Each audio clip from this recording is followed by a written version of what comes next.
Breaking right now on Morning News Now, escalation across the Mideast on day 3 of the war against Iran. New video this morning of one of 3 American warplanes going down in Kuwait in what officials are now calling an incident of friendly fire. All crew members survived. Also today, Israel launching a new campaign against Hezbollah in Lebanon's capital city. All this after this weekend's joint U.S.-Israeli strikes on Iran that killed hundreds of people, including the country's supreme leader, Ayatollah Ali Khamenei. Now, Iran retaliating with its own series of attacks on Israel, as well as several other targets across the Middle East that killed at least 3 American troops. Now, President Trump back in Washington after warning that more casualties could come. We pray for the full recovery of the wounded and send our immense love and eternal gratitude to the families of the fallen. And sadly, there will likely be more. Meanwhile, across the U.S., a mix of celebration and protest over the attacks.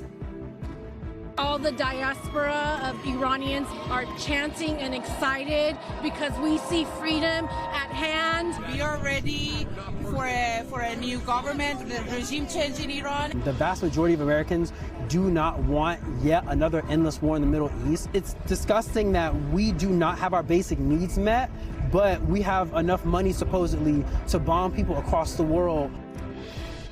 We have a lot to get to on this Monday morning. Thank you very much for joining us. I'm happy to be back with you. I'm Savannah Sellers. It is good to have you back on a busy Monday. I'm Joe Fryer. Let's get right to it. We have a team of correspondents and analysts standing by to break down the very latest from the Middle East to Washington. Let's begin with NBC News Chief International Correspondent Keir Simmons, who is in Dubai with the latest. Keir, good morning. We know over the weekend, the U.S. and Israel hit thousands of targets in Iran after killing Supreme Leader Ayatollah Khamenei. Bring us up to speed on just how this joint campaign has progressed since the first strikes were launched more than 48 hours ago. Well, I think the crucial news this morning, of course, is the downing of those U.S. fighter jets in Kuwait. Let me just take you through that, because that, of course, is what folks will be worrying about back home the most. Now, the U.S. military now saying that friendly fire took down those 3 F-15 fighter jets over Kuwait. I just want to read you some of what CENTCOM says in its statement in the past few hours. During active combat that included attacks from Iranian aircraft, ballistic missiles and drones, the U.S. Air Force fighter jets were mistakenly shot down by Kuwaiti air defenses. All 6 aircrew ejected safely, having been safely recovered and are in a stable condition. Kuwait has acknowledged this incident. So the latest fatalities for the U.S.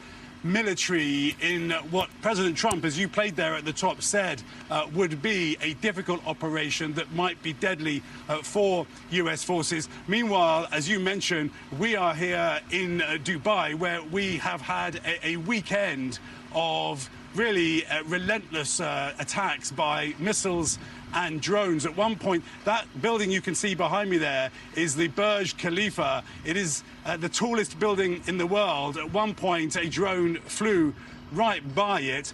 There have been explosions at the airport here in Dubai and in Abu Dhabi and at the airport in Kuwait. The Iranians accused of choosing not just air bases across this region being used by U.S. forces as well as by Gulf forces, but also being accused of targeting civilian targets. Now, much of these munitions have been shot down. Today, it is much quieter here, except for the sound of fighter jets overhead. The air defenses here in the United Arab Emirates have worked, frankly, stunningly well. I would estimate around 1% of the drones and missiles got through. But what the Iranians here are trying to do is to target the economy and to frighten regional governments, its neighbors, into going to Washington and demanding an end to the war. But really, the other issue, Joe, is the way that this is all escalating, spiraling even. So there is now contact between Israeli forces and Hezbollah in Lebanon. That appears to be a new front that is opening up. We're just getting news of a tanker targeted off Oman, the Strait of Hormuz, not far from here, which we, Joe, through the weekend, we have talked about is a crucial choke point for commercial shipping, and particularly oil and gas. 20% of the world's oil and gas passing through there. That is effectively closed. I did manage to speak to a former Iranian commander in Tehran with close connections to the government.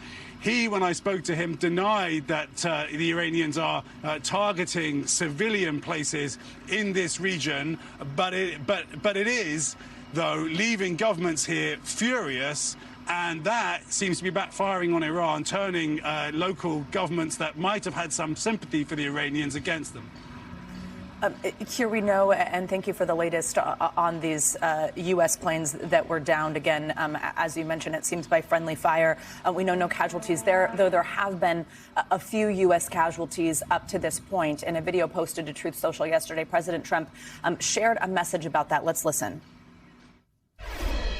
Earlier today, CENTCOM shared the news that 3 U.S. military service members have been killed in action. Sadly, there will likely be more. Before it ends, that's the way it is. Likely be more, but we'll do everything possible where that won't be the case. Keir, what do we know at this time about the U.S. service members that have been killed or injured so far in this conflict? Well, honestly, just a limited amount. It did happen in Kuwait. They were stationed in Kuwait. The president, in that statement, the government, the Trump administration, being clear, and this is always the thoughtful way that these things are handled, that they need to speak to the servicemen and women's families. So we wait to get more news on those fatalities, but again, it does speak to what a high-risk operation this was to launch by President Trump. And I think we will look. There are days of this, maybe even weeks of this ahead, and inevitably, once a war begins, both sides lose a little bit of control, some control over exactly how events play out. Keir, we've been talking about the fact you mentioned the explosions there in Dubai, Abu Dhabi, and nations throughout the region that go beyond the military bases there. And a lot of people have been perplexed by Iran's strategy in doing so. Does there appear to be a clear strategy for Iran at this point? Is it backfiring? Well, look, I think there is a strategy. I would describe the Iranian strategy like this: cause chaos. Then, as I mentioned earlier, Joe, try to put pressure on regional governments that have relationships with Washington to go to Washington and say, you've got to stop this. We can't take this.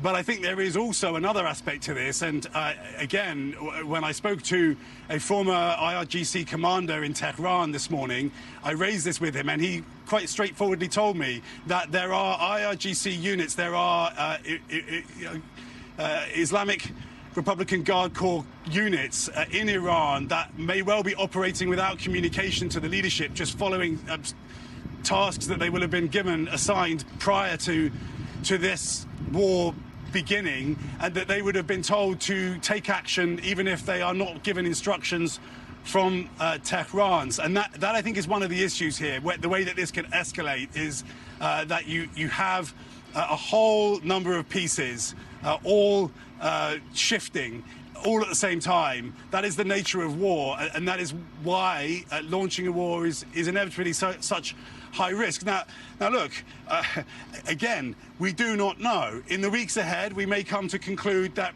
President Trump brought about regime change in Iran. The people may begin to rise up. There may be an outcome to this that historians will say was beneficial for the Iranian people. But there is also, just conversely, at its most dire, if you like, the risk that the country collapses, that the different ethnic groups in Iran turn on each other. And that would be problematic, to say the least, for this region. I mean, Iran is just a short distance across the sea from where I am. So, you know, this is... We could talk for most of your show about the ways that this could go. We simply cannot say, and that is the risk that President Trump has taken. And we will continue to talk through the rest of these hours here this morning. Keir, you and your family, please continue to stay safe. We appreciate your reporting. Well, for more on Iran's retaliation against Israel specifically, let's bring in NBC News, international correspondent Matt Bradley. He is in Tel Aviv. Matt, good morning. I want to start with Lebanon. Things have escalated overnight, and we also have a recent update here. So Hezbollah, that is this militant Iranian proxy group in Lebanon, has been launching missiles at Israel in what it says is retaliation for the supreme leader's killing. In response, the Israeli military has launched an offensive that it says is likely to last for, quote, several days. Just a few moments ago, though, we do have an update from the Lebanese prime minister announcing a ban on all of these activities from Hezbollah, calling them illegal. Tell us the latest on the ground, and also if you think a call like that from the Lebanese prime minister could quell this particular violence in any way. Yeah, these are all great questions, and exactly the questions that everybody in the region is asking right now.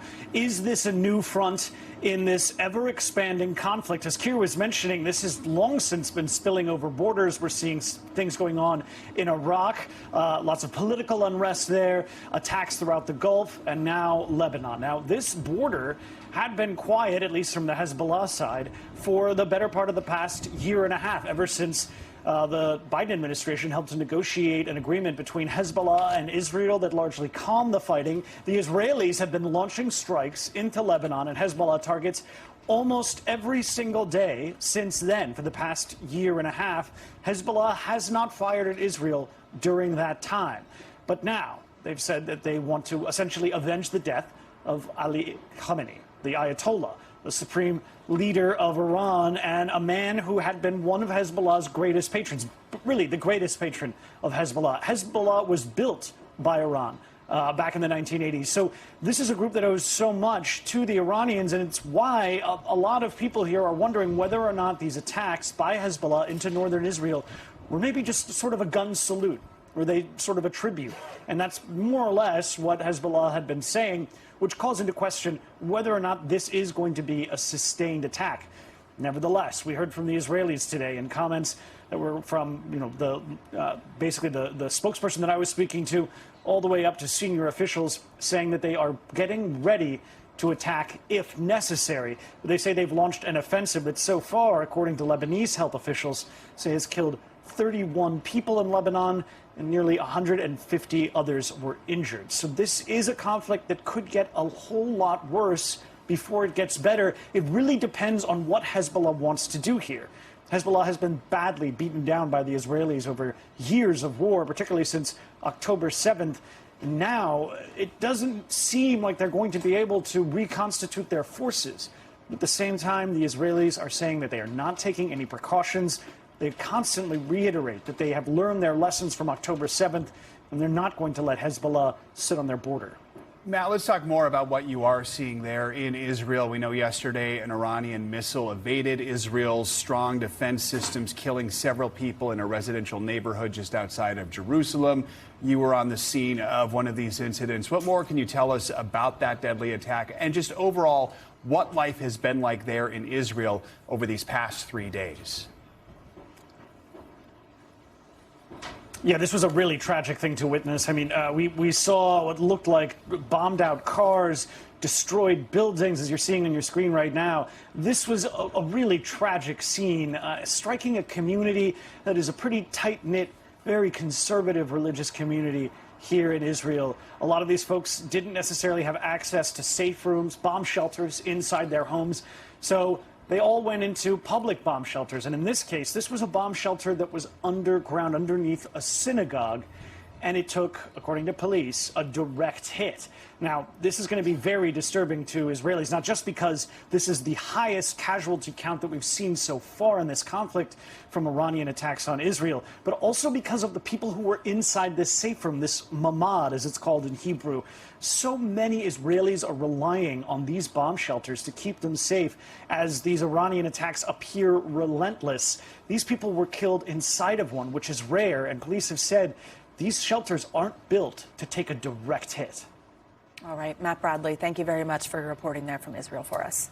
As President Trump said in that recorded message last night, U.S. strikes will continue in Iran this week. Let's bring in NBC News military analyst Colonel Steve Warren for more on what to expect in these coming days. Colonel, good to have you with us. Just based on your experience, what do you imagine is happening behind the scenes at U.S. Central Command as this war stretches into day 3, especially after we've learned this morning about those 3 U.S. aircraft accidentally shot down by Kuwait? What was your reaction upon hearing that? Is that the type of thing, these friendly fire incidents, we could expect to see more of as this conflict moves forward?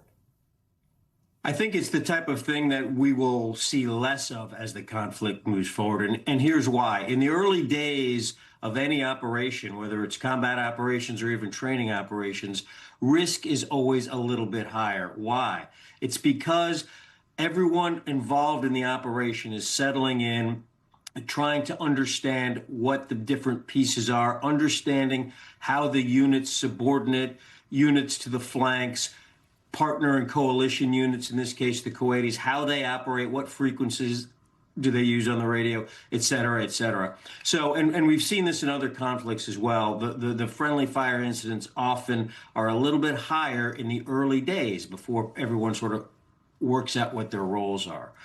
In Central Command in Tampa and in their overseas headquarters right now, I think they are probably primarily focused on servicing targets. So we have from the president sort of the objective list, right? Destroy the Iranian missile capability, destroy the Iranian missile production capability, sink the Iranian Navy, et cetera. So they are now looking at every target that they have so far struck, or in the military we often say serviced, looking at all the targets that they've serviced, assessing the damage that's been done to those targets, determining whether or not those targets need to be reattacked, or determining if they can move on to the next target on the list. Colonel, I think also, of course, a bigger picture objective here, right, is regime change. Something that was so notable in the first video that we saw from the president over this weekend was essentially calling on the Iranian people almost to like pick it up from here, rise up against this government. Is it possible, do you think, for regime change to take place through this Operation Epic Fury with airstrikes alone and a hope that something happens on the ground without U.S. boots on the ground in Iran? Well, regime change cannot happen with just airstrikes. So something has to happen in order to cause the regime to change. In that case, can only be 2 things: boots on the ground, as you described, or an uprising inside of Iran. So the real question is, will these strikes generate enough energy for the Iranians to rise up and overthrow their country?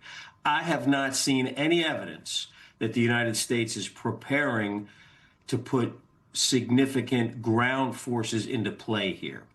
In other words, if we were going to invade Iran, it would take weeks, if not months, for us to, and I'll use, again, a military term, generate combat power. What does that mean? That means stationing offensive troops on the ground nearby in a place where they could invade. And to be clear, to invade a nation the size of Iran and essentially take it over, you're talking hundreds upon hundreds of thousands of troops. So this would be a major mobilization. We've seen no evidence of that happening. So I don't believe that we are planning to commit significant troop numbers on the ground. Now, there could easily be a situation where we use very precise special operations forces to conduct specific missions on the ground, but I think that's all we're going to see. Colonel, let's talk about Iran's response here. It has conducted these retaliatory strikes of its own, hitting Israel and other Arab states with rounds of ballistic missiles and drones, and not just U.S. military bases. What do you make of the counteroffensive so far? Does it seem like Iran has the firepower to sustain this for weeks if necessary? Right. So that's the other thing that I believe is happening in U.S. Central Command right now. Presumably they have a list. They know exactly how many launchers the Iranians have, probably have an idea of how many actual ballistic missiles the Iranians have, and have a sense for how many of these Shahed drones the Iranians have. And with every airstrike, there is someone in Central Command checking off, okay, there's one less launcher, one less launcher. So we don't know exactly how large the Iranian missile stockpiles and the Shahed drone stockpiles are, but we know they're dwindling rapidly. And they're dwindling for two reasons. One, because the Iranians are expending them. And two, because the U.S. and Israeli forces are striking them. So these munitions are being reduced very rapidly. That said, the Shahed drones, which have been somewhat effective in the last 48 to 72 hours, they're relatively cheap and easy to make. So I think the Iranians will be able to sustain this for some time. But again, we are continuing to degrade those capabilities. Colonel Warren, always appreciate your expertise. Thanks for joining us this morning. Let's turn now to Washington and check in with NBC News senior White House correspondent Garrett Haake and also our political reporter Megan Leibowitz. Good morning to both of you. Garrett, I will start with you to talk through the timing here from the president's perspective, how he made this decision. I know we have some NBC News reporting on just how these talks were going between the U.S. and Iran that we had heard at one point were potentially making progress. And then you fast forward to Saturday and we know what has unfolded since then. Walk us through what we know about those talks, this potential deal that we had heard from the minister of Oman may have been in reach. Obviously, it was not. What was the determination here for the president? Yeah, Savannah, the way senior administration officials describe it, this deal was actually quite a long way off. They briefed reporters on Saturday and said that essentially Iran was unwilling to accept even an offer from the United States to provide unlimited free fuel for a purely civilian nuclear program in perpetuity, and that the Iranians were unwilling to discuss their ballistic missile program entirely. The officials involved in those talks ultimately felt like Iran just wasn't serious about striking a deal. So that was kind of the big picture lead up to where we were. And then in terms of the proximate cause of these strikes, the administration has really said two things. First, they've said that there was some kind of imminent threat from the Iranian ballistic missile program. That has not been backed up by any evidence presented publicly. And then what we've also heard from sources familiar with the administration's thinking here was that they saw this opportunity to strike on Saturday during the day, which is very unusual, to kill not just the Ayatollah, but a number of his top deputies, essentially take out the whole top leadership tier of the Iranian regime. So that's been the sort of picture of how we got to this moment that the administration has painted thus far. Although they're doing it kind of in bits and pieces, not with the traditional, White House speech by the president, although we may get some more of these answers from this Pentagon briefing later today. Yeah, and Garrett, and I think a lot of people have found that a little strange that we haven't had this sort of traditional address to the nation sort of laying out the case for why this is happening. We've had those videos posted on Truth Social, a lot of just short phone calls with reporters throughout Washington. So that's kind of where we're getting information from the president. What is it he's saying, first of all, about these casualties that we've been mentioning throughout this hour, and just in general, how long he thinks this whole military operation is going to last? It is so unusual, Joe, and I feel like you and I talked about this late last week, the idea that the president had not been making the case to the American public about why strikes might be necessary if he ultimately had to order them, as he's now done so. He's told reporters that he thinks this process could last 4 to 5 weeks, potentially, but he's also described it as ahead of schedule. And frankly, given the kind of changing answers he's given about what exactly the end goal is here, I think a timeline is hard to nail down. On casualties, the president had said in his first Truth Social video on Saturday that he thought there might be some, and in a conversation with our colleague Peter Nicholas yesterday, that he accepted that the casualties would happen in an operation like this and that he thinks they could continue. He also said essentially that this operation he hopes will be great for the world at the end of the day, suggesting that sacrifices made by Americans would ultimately be worth it. Joe? Megan, let's bring you in here. Democrats argue the president should have consulted Congress before attacking Iran. Tell us more about their reaction here and what that means we could see this week, like a potential vote to restrict the president's war powers. Yeah, that's right. So Democrats and even some Republicans as well have been criticizing the president and the administration for not going to Congress first to get congressional approval before taking part in this operation. We're also hearing from critics in Congress who are raising questions about what comes next in Iran. Is the U.S. actually safer now that this attack has unfolded? And what are the administration's plans for actually achieving the objectives that the president has laid out? I want you to take a listen to what some Democrats in Congress had to say over the weekend. My sense is that they did not go into this with any kind of strategic plan. It was an operation with no discussion about what comes next. Khomeini was a brutal dictator, but Americans are not safer today. So the question is the country going to descend in civil war? Are billions of our dollars going to be spent there? Are American troops going to be at risk?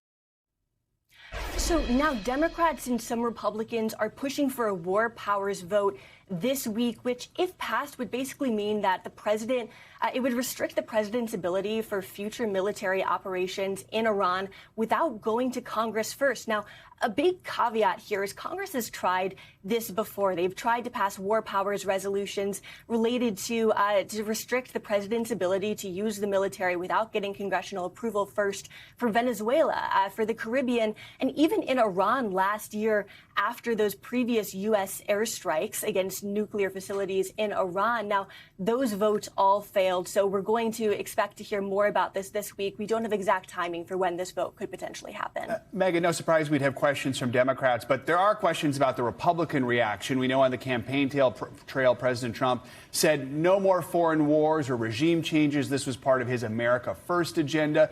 So are there Republicans, especially in his MAGA base, who are supporting the president's actions, even though this goes against that campaign promise? Yeah, so I will say that most Republicans in Congress have been backing the president's decision to take part in these operations. They've been arguing that the U.S. is safer with these operations taking place and defending the president's authority for actually engaging in these operations without going to Congress first. Senator Lindsey Graham has been one of the most vocal advocates for these strikes and one of the most vocal supporters of the president's decision to do this. Take a listen to what he had to say yesterday on Meet the Press. The mothership of terrorism is sinking. The captain is dead. Well done, President Trump. It's been the policy of this country for decades to eliminate this regime. President Trump did it. There is a contingent of Republicans, though, as you mentioned, who said, hey, wait a minute, the president promised no more foreign wars. The president said America first. And in their view, this is contradicting that. So I do want to point you to a post from former Congresswoman Marjorie Taylor Greene, who said, who pointed to the president's campaign promises and said, it's always a lie and it's always America last. So senators are going to be back in D.C. today, and lawmakers are going to get classified briefings tomorrow. So we're expecting to hear more reaction as this continues to unfold. All right, Megan and Garrett, thank you both very much. The death of Ayatollah Khamenei has many asking who will be the next leader in Iran. For more, let's bring in Alex Vitanka. He's a senior fellow at the Middle East Institute. Alex, good to have you with us. We know Iranian state media says that President Mahmoud Pezeshkian survived the attacks over the weekend. He was elected just a couple of years ago, had previously vowed to try and renew these discussions with the U.S. to end the sanctions there, to reach some sort of agreement. Right now, does it seem like he is the at least temporary head of the Iranian state? Joe, good to be with you. Look, in terms of his formal role right now, he remains the president. He has now joined two other men in what they call an interim council. They're supposed to run the place, if you will, until the country is in a situation where they can choose the next supreme leader, if you will. But here's an opportunity for Pezeshkian to actually stand up and maybe speak a different language. He came on it, essentially the Iranians voted for him because he promised massive change. He has not delivered in a year and a half he's been there. Is this an opportunity for him now, with the old man dead, to sort of stand out and say, you know, the whole country wants change? If it means speaking to Trump, even as Trump is dropping bombs on us, maybe that's not a bad thing. But I don't think he's going to do that anytime soon. I think what I'm getting out of Iran is, for now, they're just hunkering down. The military aspect of what they're doing seems to be the focus for them right now. Alex, in a recent article, you also mentioned how Iran's opposition movement, it's wide, it's large, it's also divided.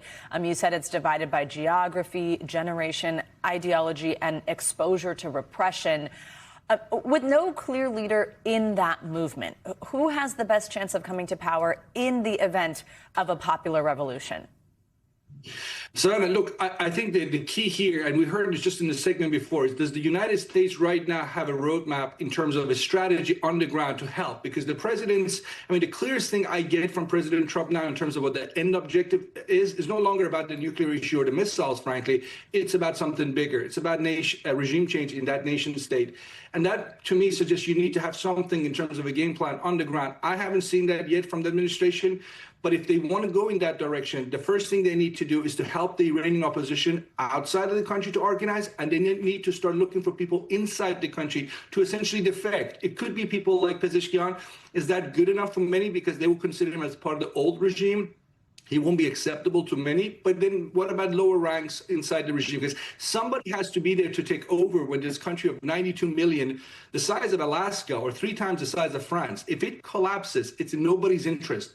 So the United States needs to start thinking along the lines that if this is not weeks and months to come, there needs to be much more investment on the political front to start thinking about the day after, once the military side has been achieved, what comes politically. Is there your sense there is someone or some group that the U.S. could identify to work with that would be capable of leading that opposition? And what more specifically would you need to see America do to try and help make that happen? Does it need to be more than bombs?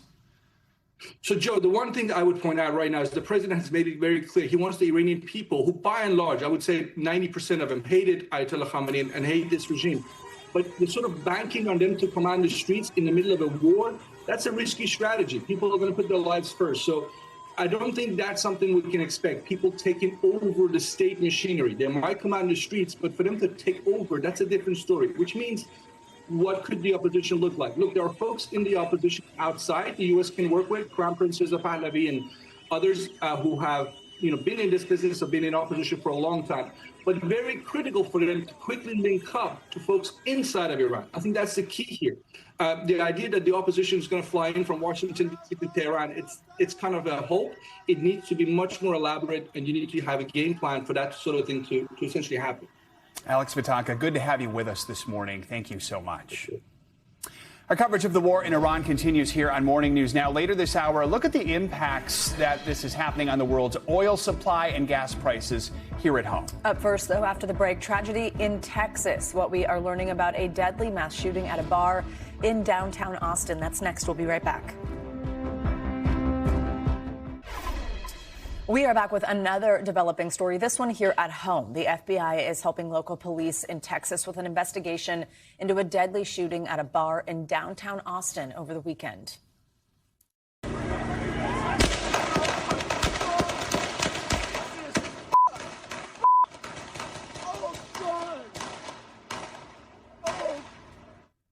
That was the moment shots rang out early yesterday morning, caught on video by a witness. 2 people were killed in the shooting and 14 others were injured. The suspect has been identified as a 53-year-old naturalized U.S. citizen from Senegal. He was shot and killed by police on the scene. Now federal officials say they are investigating the incident as a possible act of terrorism. NBC News correspondent Priscilla Thompson is in Austin and joins us with the latest. Priscilla, good morning. What do we know at this point about how this shooting unfolded and where the investigation stands right now? Yeah, Savannah, Joe, good morning. That shooting happened early Sunday morning at this bar just minutes before closing.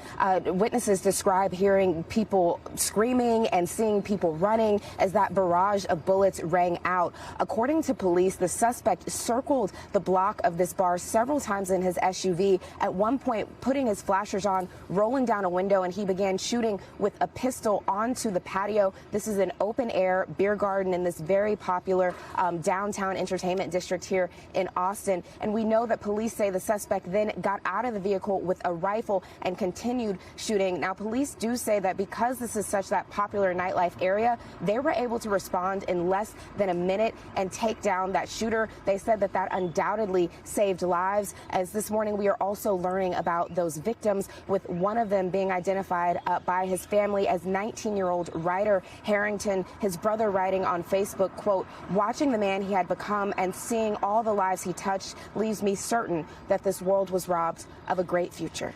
And it Savannah, is so Joe. important to keep those victims in mind as we cover this story. Priscilla, I do want to mention investigators as they try to figure out the motive, whether this was an act of terrorism. We have sources telling us the suspect had no state ties. But what are we learning about the suspect so far that would even lead them to consider the possibility that this might be an act of terror?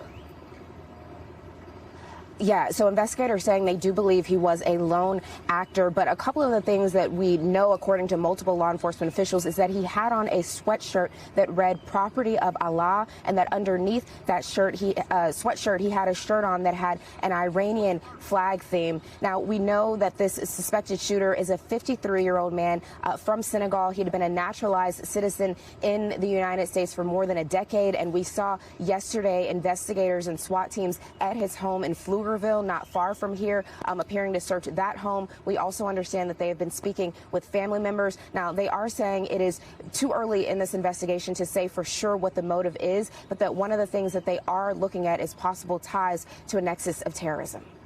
Priscilla, tell us about how the community is doing and what it's like there on the ground right now. Any heightened security steps being taken? Yeah, a lot of heartbreak in this community right now. Yesterday, we saw people returning to try to retrieve things from their cars. One woman was just in tears, and she told me that she could still hear the gunshots. She was among those who was here on that night. Now, the governor did release a statement saying that he has activated additional Department of Public Safety patrols and an increased law enforcement presence in this area. We also know, as this bar was popular with college students, that the University of Texas has also said they're heightening their security and also offering counseling services for students there. All right, Priscilla Thompson, thank you very much. Let's bring in now NBC News law enforcement analyst Jim Kavanaugh. Jim, it's good to have you with us. So what are investigators going to focus on here as they try to figure out a motive, whether this was an act of terrorism? We should note sources familiar with the investigation also tell NBC News they believe the suspect did have a history of mental illness. Obviously, all that's going to be looked at here, right? That's right, Joe. And often those things go hand in hand. You know, I think we've got to look at this on its face first. You don't want to deny the obvious. This guy, within hours of the attack on Iran, is wearing an Iranian flag. I think that's the most telling thing. Of course, he's trying to co-opt Islam by wearing a shirt that says "Property of Allah." But he's responding to the attack in Iran. I think it's pretty obvious right there on its face. And when you're an investigator, you know, you can't deny the obvious. You have to look at the obvious and the proximity in time to the war in Iran. It's like saying Iran is not a war. It is a war. We just killed 48 of their top leaders, their president. We've bombed, destroying their Navy and their Air Force and their nuclear capabilities. That's war. You can try to say it's not, but it is. And it's the same here. This guy's going to be a person acted on terrorism. And just like you said, Joe, he probably had psychotic episodes before, but that's not uncommon with attackers like this. So I think it's all going to fall right in there. And I think we're going to have to be on guard for more domestic attacks like that and even bombings at airlines. So it's a very fraught time when we're in a war footing. Jim, local police said they had officers on scene within 1 minute of receiving the first call for help. How critical is response time in a situation like this? Well, it's absolutely, Savannah, critical. I mean, it's absolutely critical. Great job by Austin PD. Wish they could have saved those other two victims, but they probably saved a lot of people. This killer drove down the street in a car back and forth behind the tavern, shooting a pistol out the window. Then he stopped and he got out with an assault rifle. And if those Austin police officers hadn't have stopped him, he might have gone in there and slaughtered 20, 30, 40 people. With an assault rifle. So this could have been a real bloodbath. So the fact that Austin PD was there and stopped him, we still had 2 dead and 14 wounded, and those could be some serious, life-changing wounds. So we got to remember the wounded as well. But Austin PD just did a great job. All right, Jim Kavanaugh, appreciate your expertise as always. Thank you for joining us this morning. Coming up, continuing coverage on the war in Iran. Our Richard Engel joins us next. Morning News Now. We'll be right back.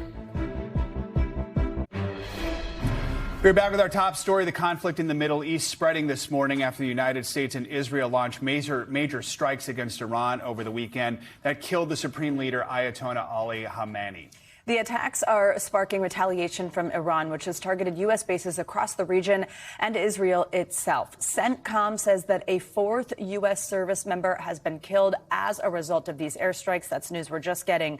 While separately in Kuwait, 3 American jets went down in what the Pentagon says was a case of friendly fire. NBC News chief foreign correspondent Richard Engel joins us now from Jerusalem. Richard, let's start with what we're learning about this incident with the F-15s in Kuwait, as well as the U.S. casualties that have been reported, including now we're learning of a fourth one who basically succumbed to injuries from these initial strikes earlier this weekend.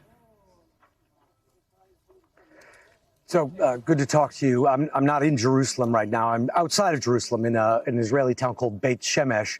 And you can see behind me all of this damage. This is from a single Iranian ballistic missile that hit this residential area.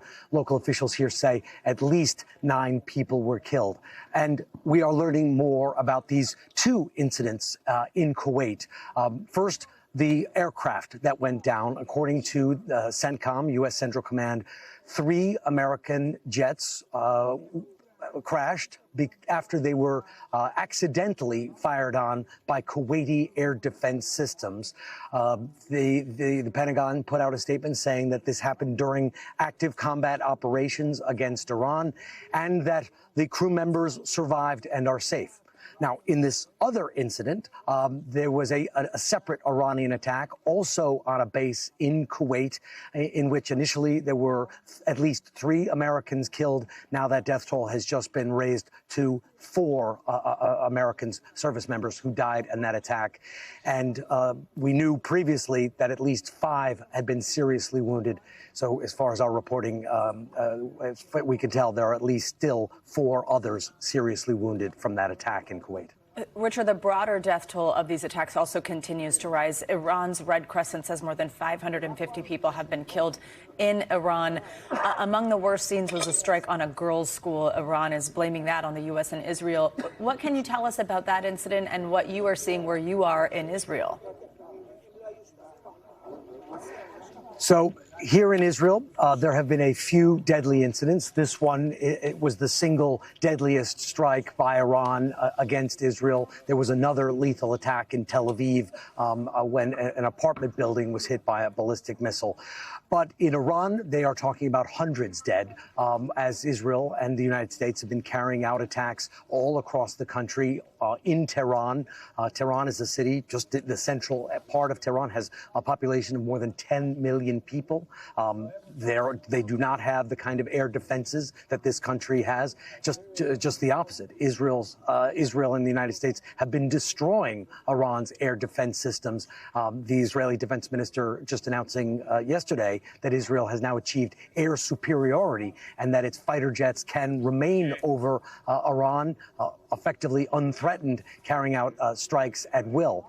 The deadliest incident in Iran so far, according to Iranian officials, was on a girls' school outside of Tehran in a remote province in southern Iran, and they are talking about more than 100 students, 100 girls killed in that single attack. There are other reports that say 150 girls were killed in that attack. We've not been able to independently verify that number, but there has been confirmation that the attack took place, and the U.S. military says that it is looking into those reports.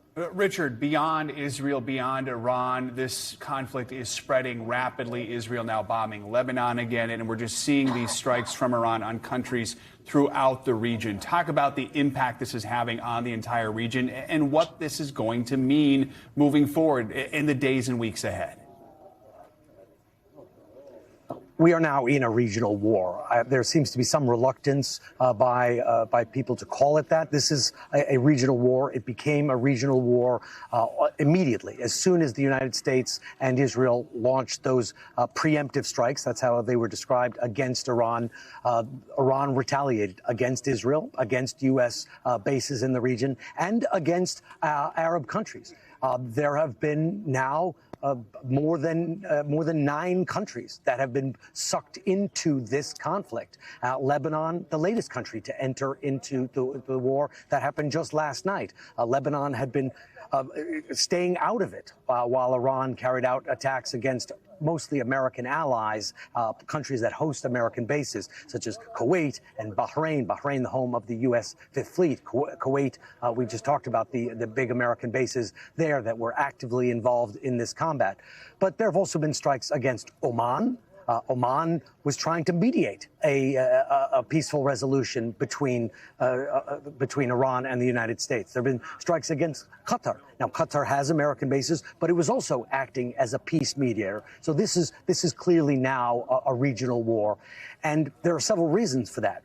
One, the late supreme leader of Iran, Ayatollah Ali Khamenei, had said that it would become a regional war. Before he was killed, he made several public statements saying that if either Israel or the United States attacked Iran, that the war would immediately go regional. And I'm told by sources that there are units within the Iranian military that are now cut off. They have limited their communications. They are somewhat isolated, and they could be operating with old objectives, old target lists, and they are very difficult to stop if you are no longer in command of them. So a decentralization of the Iranian military is underway. So it seems that those units are still carrying out the late supreme leader's objectives to create a regional war. And it does seem also, more broadly speaking, to be part of Iran's strategy to inflict so much damage, so much economic pain on the region that the governments in the Middle East and the people of the Middle East pressure Israel, pressure the United States to try to come up with a peace deal and go back to the negotiating table with Iran. So far, that has not happened. Richard Engel reporting from Israel. Continue to stay safe as always. We appreciate your reporting. Thank you.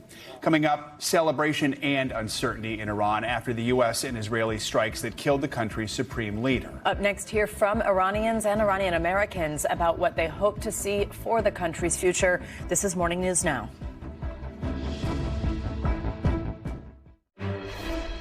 Back now with reactions from Iranian Americans to the killing of the Ayatollah this weekend. Those who once called Iran home are sharing their hopes for a country now at a crossroads. Here's NBC News national correspondent Morgan Chesky. For Iranian, but the world is going to be a better place. Tonight, from coast to coast, a flood of emotions for the more than 500,000 Iranians who now call the United States home. All the diaspora of Iranians are chanting and excited because we see freedom at hand. Their glimpse of freedom many thought would never come after a regime that's lasted nearly 50 years. Now, as Iranians look to the country's future, some reaching for its past. Get back to how Iran was in the 60s and the 70s, and, a democracy where there's freedom and people have, right of speech and right of religion. In New York's Times Square, one rally's message, "Free Iran," heard loud and clear. While in L.A., in the neighborhood known as Tehrangeles, Iranian flags covering every corner, with locals brimming with hope. Everyone's dancing in Iran. The last time Shailene Farabi visited her cousins in Iran, she was a young girl. Now, for the first time in her life, she believes better days are ahead. Do you believe real change can happen now, and how? I think it will change. Life will be better over there.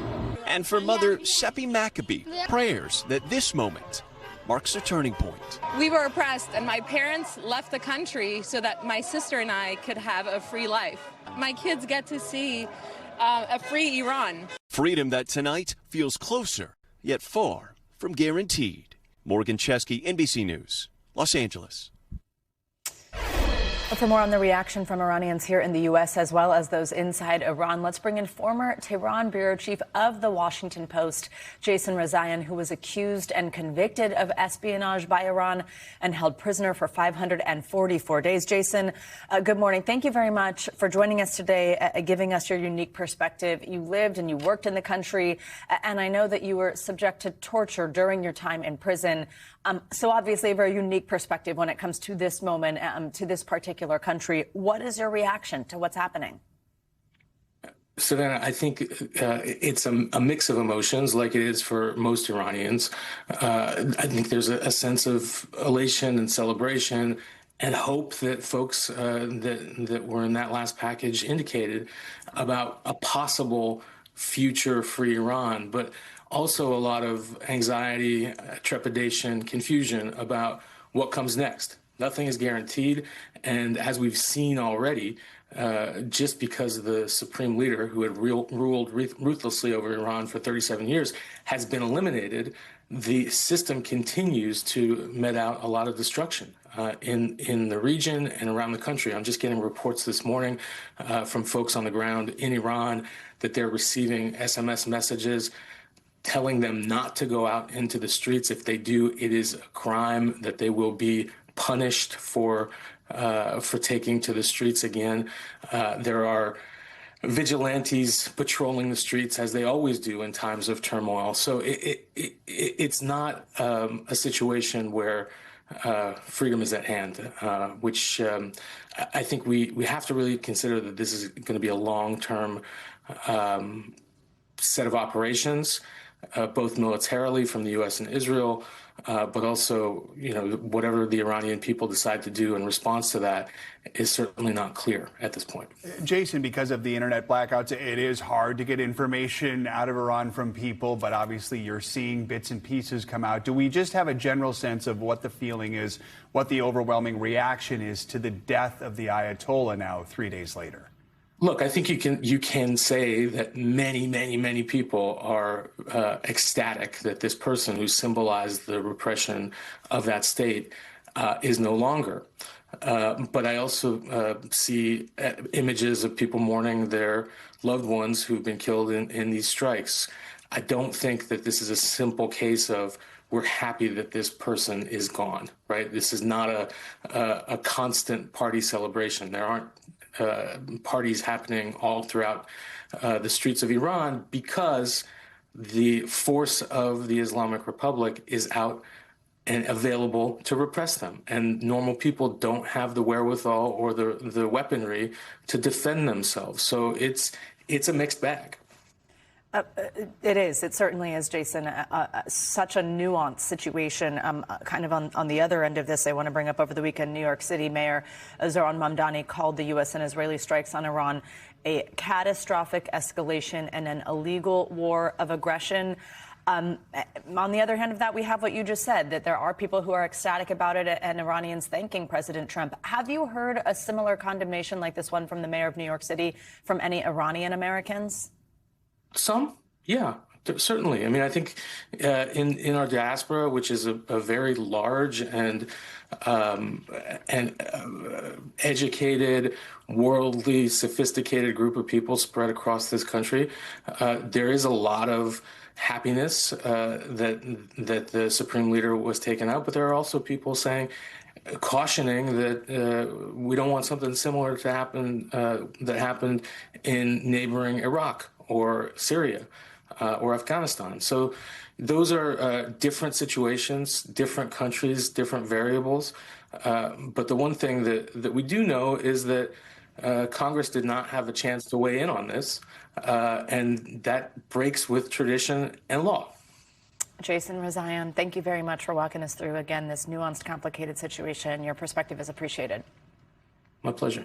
Coming up, the war in Iran driving prices at the pump. Yeah, when we come back, a look at the impacts of the conflict on the world's oil supply, what it means for Americans and people across the globe. You are watching Morning News Now. We're back with growing questions about the global oil market as the conflict in the Middle East escalates. Over the weekend, crude oil prices jumped 10% following the U.S. and Israeli strikes on Iran. Experts say the war could cause major disruptions to oil production and shipping. They warned that retail gas prices in the U.S. could spike as soon as today. For more on this, let's bring in NBC News business and economy reporter Emily Lorsch. So obviously the big questions a lot of Americans are asking, we don't have definitive answers, but just how much could gas prices go up? What are some of the factors that are going to go into this? Right, certainly important news for everyone who's heading to those gas pumps. So a $10 spike in crude oil prices typically translates to a higher price by about 25 cents per gallon. So really, right now, the national average is just below $3 per gallon at the gas pump. And so we're expecting that possibly today and in the next 2, 3, 4 days for that to rise above $3 per gallon for gas. And then from there, we're expecting price increases of about 10, 15 cents. Now, it's important to note that we we aren't expecting a huge spike all of a sudden. We are expecting, analysts say, that this increase in gas prices will be pretty incremental here. Something that I think is important to point out here is why this conflict would impact gas prices in the way that it does, because Iran actually only produces less than 5% of the world's oil. However, its geographic location has a major impact on the global supply. Tell us about that. Exactly right. What's happening here is that the conflict is really affecting traffic through the Strait of Hormuz. So now this is a critical passageway for oil and gas trade. About 20% of the world's oil actually passes through there every single day. I think we have a map of the Strait of Hormuz to take a look at where that is. But really, several of the leading cargo shipping companies have said that they're halting or they're diverting ships that were originally set to pass through that critical waterway. And so what we're really just looking at here, we're keeping all eyes right now are on that Strait of Hormuz and whether or not ships are able to pass by and how much disruption is really, going to make an impact specifically in that area. So in the end, we're really talking about 20% of the world's oil supply in this region right now. Hoping to try and calm the markets, we know several countries that are part of OPEC Plus. They say they plan to increase the production by more than 200,000 barrels of oil a day starting next month. That helps, right? Explain that. It does, but that really only represents about 0.2% of global demand. So, Joe, it really could help with prices, but only moderately. What else could also impact prices is how much supply is disrupted, especially at that Strait of Hormuz, as we just mentioned. Also, how long a disruption actually lasts, the ability, of course, to mobilize supply from other sources, and then really just how this conflict plays out. What's going to happen next, how much disruption we end up seeing in the coming days and the coming weeks. Walk us through any other impacts we could see here. Other commodities that could be impacted. We know stocks are already tumbling this morning. What do we know? Certainly. Liquefied natural gas could be pretty big here as well, especially in Europe. Now, just this morning, as a result of an attack, Qatar has halted production at the world's top production plant for liquefied natural gas. And so already this morning, natural gas futures traded in Europe slightly around 40%. Now, U.S. trading still higher as well, but that's more by about 5%. We're not seeing as much of an impact, or we won't see as much of an impact here in the U.S., but definitely in Europe for liquefied natural gas. All right. Emily Lorsch, thank you for being with us. Appreciate it. That is going to do it for this hour of Morning News Now. Stay with us, though. The news continues right now.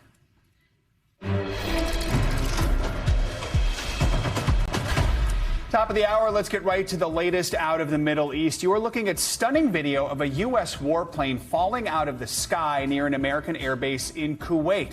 U.S. Central Command saying just this morning friendly fire was to blame. The surreal images coming amid an intensifying war with Iran following this weekend's joint barrage of strikes from Israel and the United States. Hundreds have been killed so far in Iran.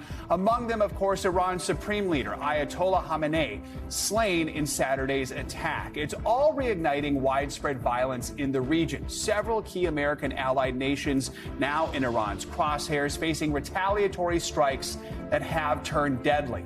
President Trump now back in Washington this morning as we learn a fourth American service member has succumbed to their injuries in the aftermath of these attacks. America will avenge their deaths and deliver the most punishing blow to the terrorists who have waged war against basically civilization. We have continuing coverage from across the globe, including how this latest military escalation in the Middle East could impact America's economy and your bottom line. Good morning. Good to have you with us. I'm Joe Fryer. And I'm Savannah Sellers. Thanks very much for being with us on this busy day. We have NBC News chief international correspondent Richard Engel in Israel in a residential neighborhood outside of Jerusalem with the very latest. Richard, good morning.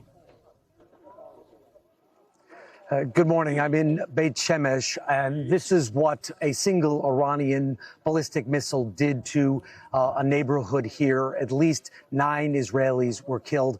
And this is just one incident of this war, as you mentioned, which is rapidly expanding, not just a war between the United States, Israel, and Iran, but which has spread all across the Gulf. And at this stage, which seems to be continuing to grow. A new country entered the war just overnight. Lebanon, the Lebanese militia group Hezbollah, firing rockets at Israel. Israel returning fire. And according to the Lebanese Health Ministry, 30 people were killed in Lebanon. So just on day 3 of this conflict, each day we are seeing it grow and expand to new countries and incorporating and bringing in new risks. Top of the hour, let's get right to the very latest out of the Middle East on the heels of a fiery and sprawling press conference from Defense Secretary Pete Hegseth. Just hours earlier, stunning video of a U.S. warplane falling out of the sky near an American airbase in Kuwait. U.S. Central Command saying just this morning friendly fire was to blame. The surreal images coming amid an intensifying war with Iran following this weekend's joint barrage of strikes from Israel and the United States. Hundreds have been killed so far, among them, of course, Iran's Supreme Leader Ayatollah Khamenei, who was slain in Saturday's attack. It is all reigniting widespread violence in the region. Several key American allied nations now in Iran's crosshairs, facing retaliatory strikes that have turned deadly. President Trump is now back in Washington this morning as we learn a fourth American service member has succumbed to their injuries in the aftermath of those attacks. America will avenge their deaths and deliver the most punishing blow to the terrorists who have waged war against basically civilization. We have continuing coverage from across the globe, including how this latest military escalation in the Middle East could impact America's economy and your bottom line. We have breaking news right now coming out of Beirut, where you see the smoky skies there. This battle has now extended to Lebanon. Israeli defense forces saying they have begun striking Hezbollah terror targets throughout Lebanon as the conflict expands. That's those live pictures you're seeing there. Good morning. Thank you very much for being with us on a busy Monday. I'm Savannah Sellers. I'm Joe Fryer. NBC News political reporter Megan Leibowitz joins us now. And Megan, we want to walk through some of the key headlines we heard from Secretary Hegseth within the last little bit. What are we learning about the military operation and America's goals in Iran, and anything else also about the timeline here? Yeah, a few key points that I want to walk you guys through from this press briefing that wrapped just a short while ago. One is that we're learning more about how the administration perceives the future timeline of all of this. So President Trump has previously laid out to reporters from other outlets that this could last potentially 4 or 5 weeks. We heard from General Dan Kane, the chairman of the Joint Chiefs of Staff, who said that this is not a single overnight operation. We also heard from Defense Secretary Pete Hegseth, who was asked about the president's assessment of how long this could potentially take. And Defense Secretary Pete Hegseth had said, that the president is able to talk about how long this could potentially take, saying it could be 4 weeks, 2 weeks, 6 weeks. It could move up. It could move back. But basically saying that the U.S. is going to go and set out and do what the administration wants to achieve here. We also heard them saying, preparing people for the possibility that more U.S. troops could ultimately be killed as this operation unfolds. We heard similar lines from the president previously over the weekend as well. But this is something that is significant to hear because it seems like they're preparing Americans for the possibility that there could be more people who ultimately lose their lives. General Dan Kane had said we expect to take additional losses as all of this continues to unfold here. And then another point that I want to highlight for you all is what happened when Defense Secretary Pete Hegseth was asked about whether U.S. boots are on the ground. He said that no boots are on the ground, but he didn't seem to rule it out. He said that they're not going to go into an exercise of basically saying what they will do or what they won't do, going on again to say the U.S. is going to achieve what the president is setting out to do. So not ruling out U.S. boots on the ground, and pretty significant comments from the presser there. Megan, let's talk about what we might see at home in reaction to this. We understand lawmakers are expected to vote this week on a war powers resolution that would require President Trump to get approval from Congress before taking further military action, especially given that we're hearing from the president he sees this going as long as 4 or 5 weeks. What do we think could happen here?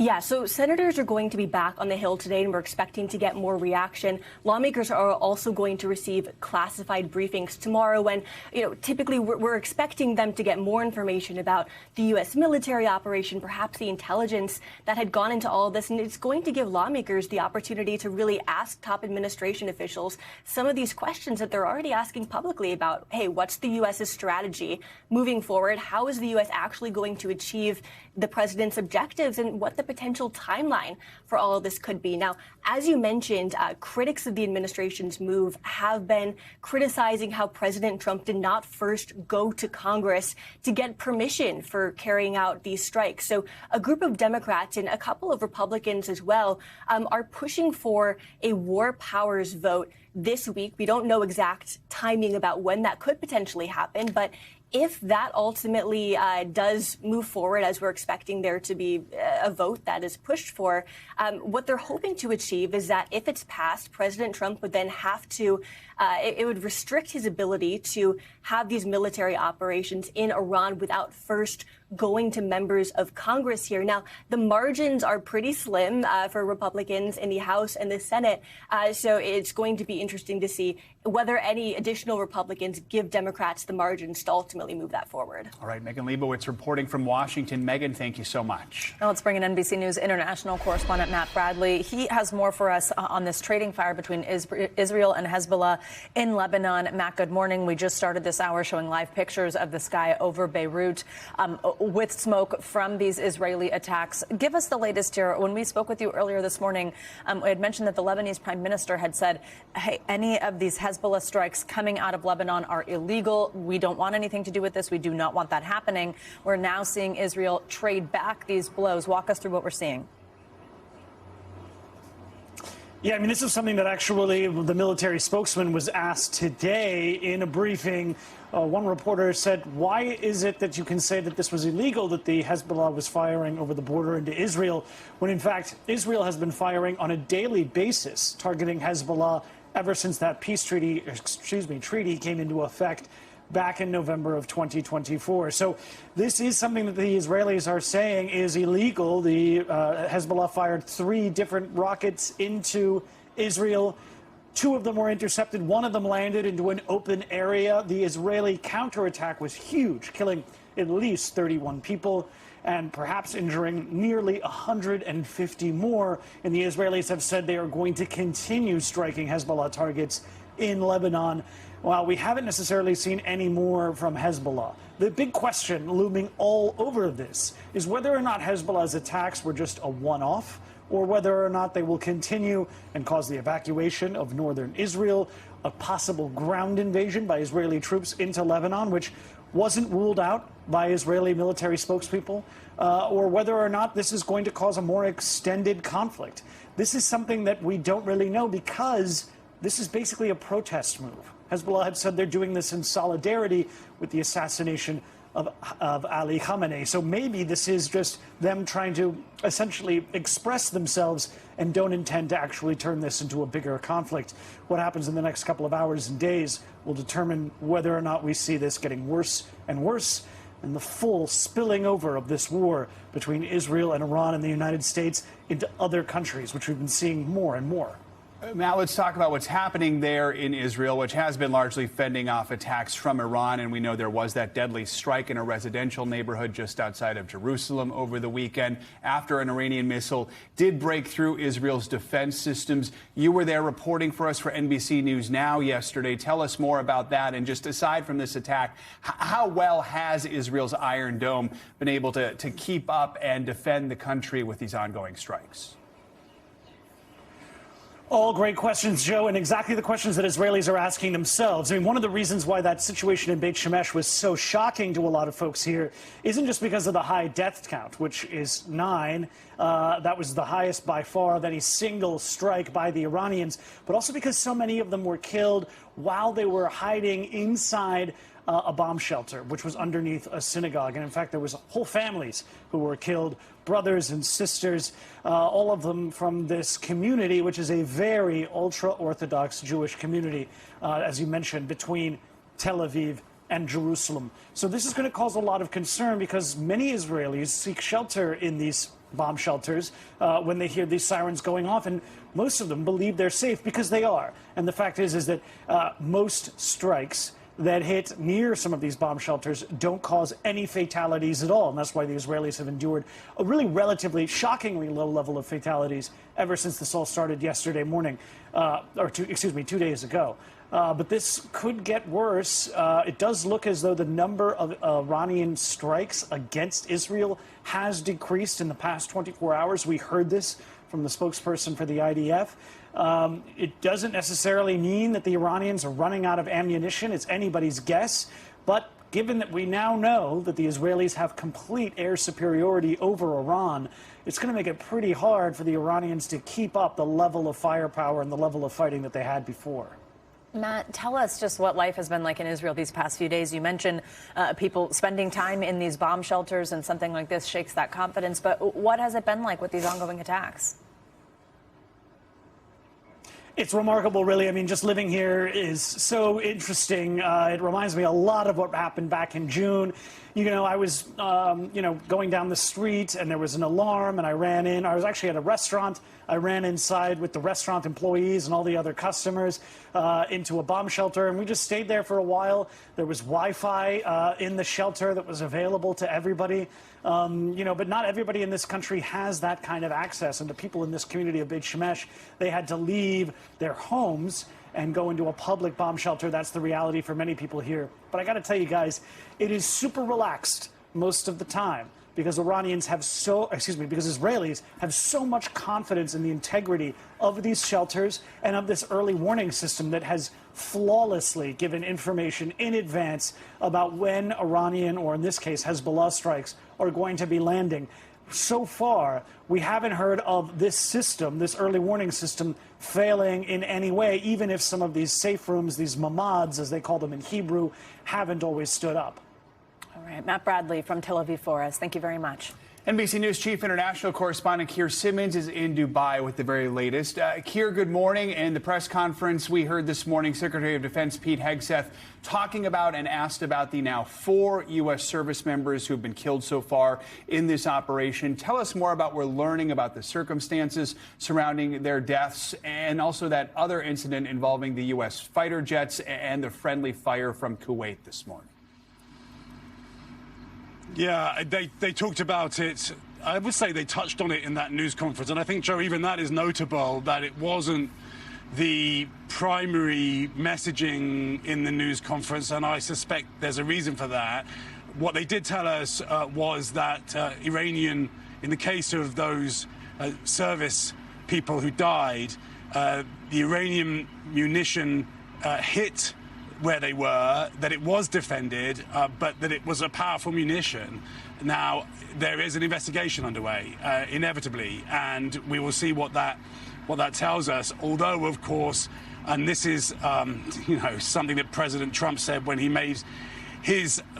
published his video address in the past 48 hours, this is war.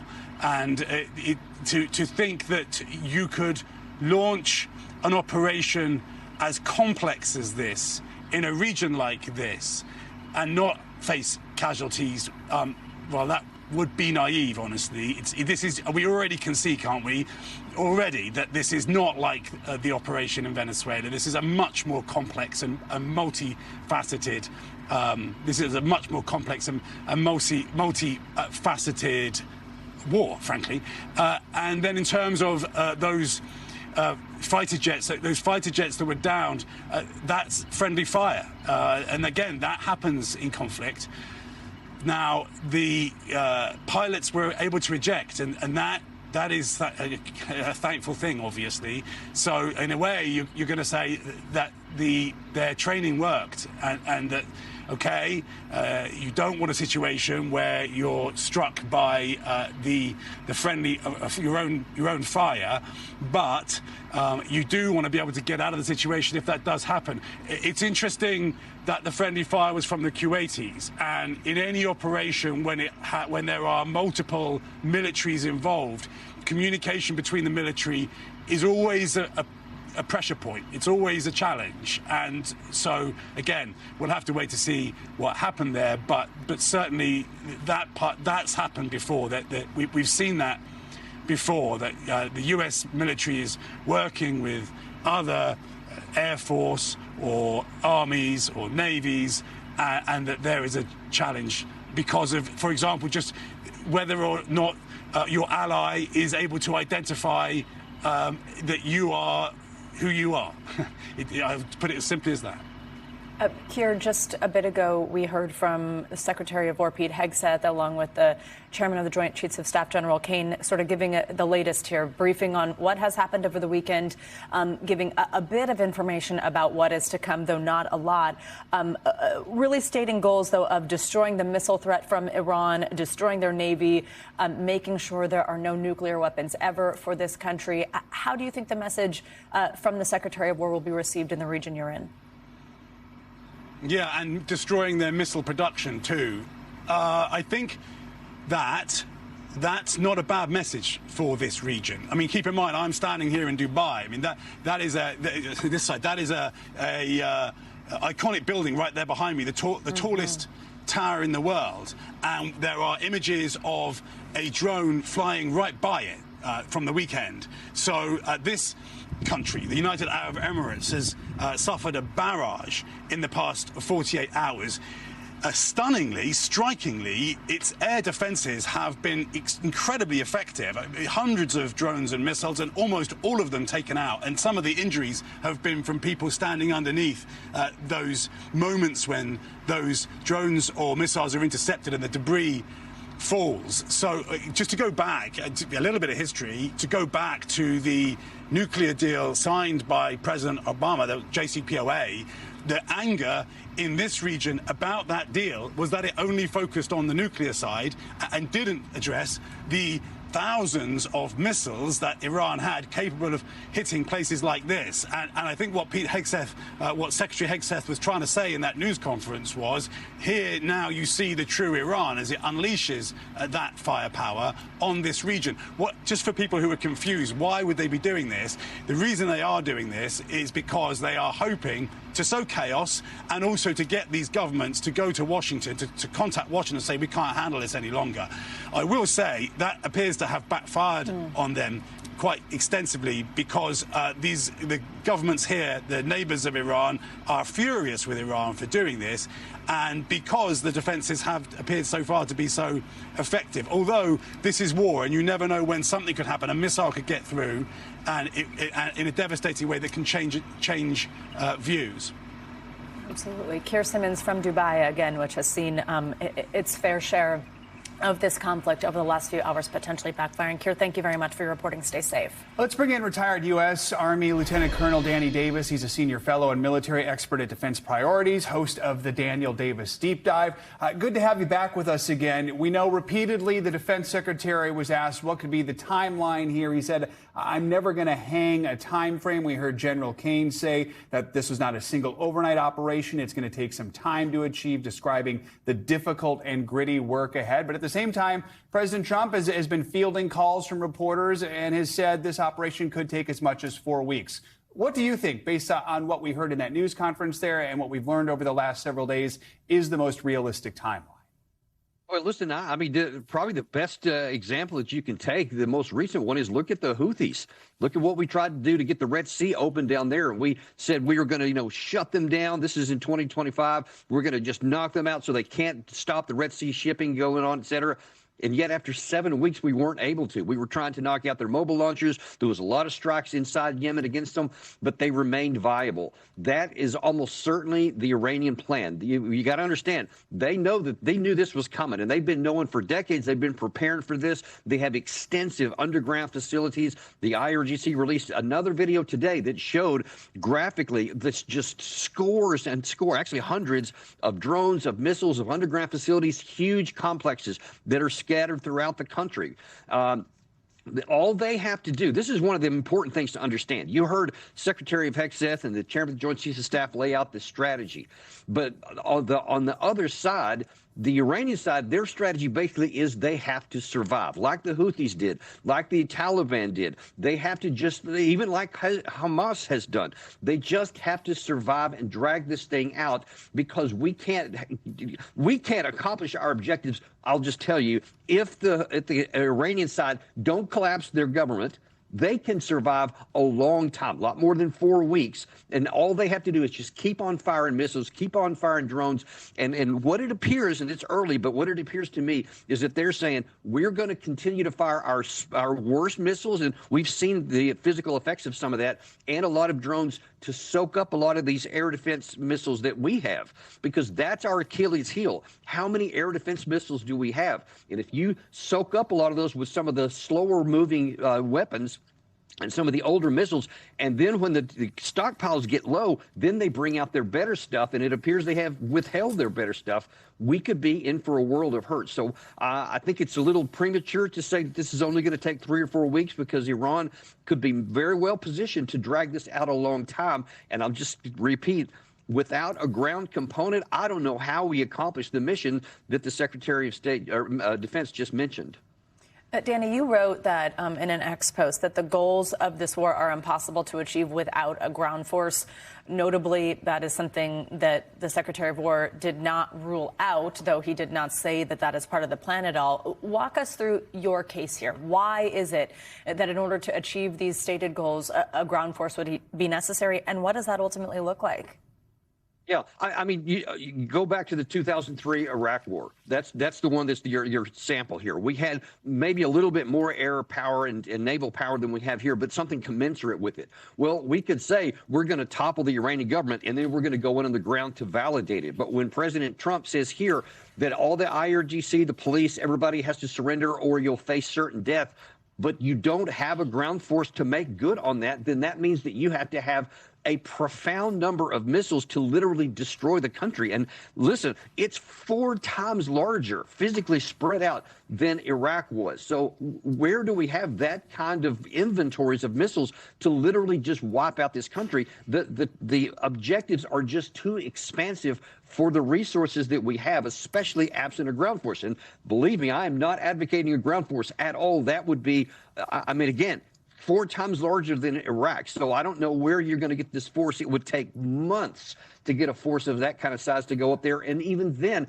I don't know that it could succeed, because it's a country of 90 million people. So altogether, all you have to do is survive. I mean, look what the Taliban did. Look what Hamas did. Look what Hezbollah has done. They're still viable even after all the attacks that they've had. And the idea that Iran is going to succumb in a matter of weeks when none of those others have just doesn't seem very likely to me.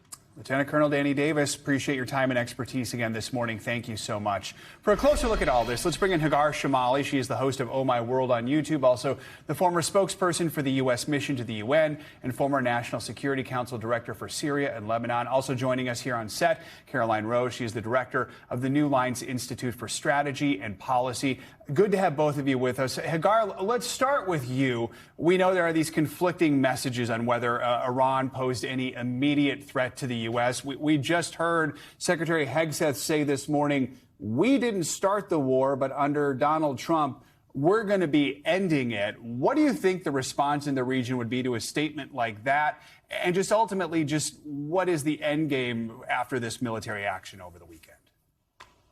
Well, if anybody knows, what the threats that the Iranian regime poses and the way they've influenced the dynamic over the Middle East since 1979 and the early 1980s, it's the people in the region. I mean, they are very well aware of how the Iranian regime funds its proxies, how it holds how holds their countries hostage, how it poses numerous threats. So they understand what it means to have the Iranian regime pose that regular threat.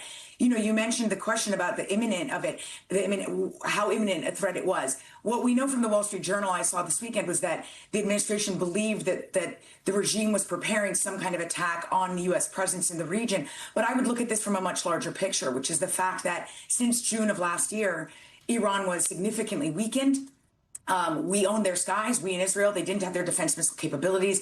And given all that time period of the threats that the regime has posed, the extent to which our own U.S. government resources were focused on combating the threats emanating from the regime itself and the proxies that they fund, it was too much of an opportunity. The urgency comes from the opportunity to really undermine this regime once and for all and target any of its military abilities. So that's where the urgency really comes from on a bigger scale.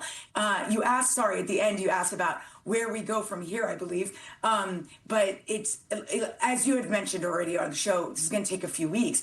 But that said, I wouldn't view this as a war that it is a war. It's not going to be a war where we're going to be seeing this for years on end. It's not going to turn into a war of attrition.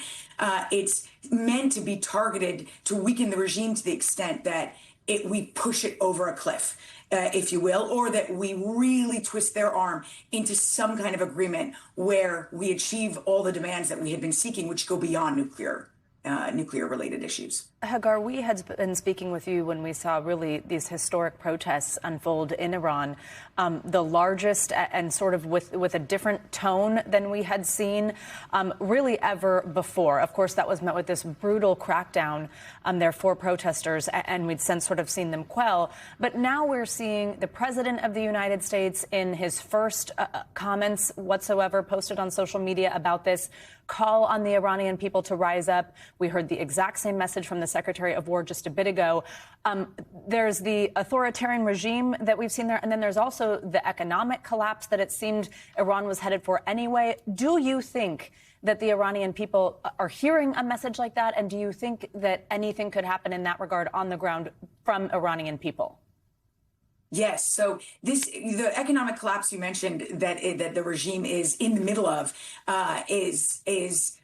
it helps accelerate their certain demise, and this war also helps. That's why I say they're kind of I would imagine them standing on a cliff, and this war kind of helps push them over the edge.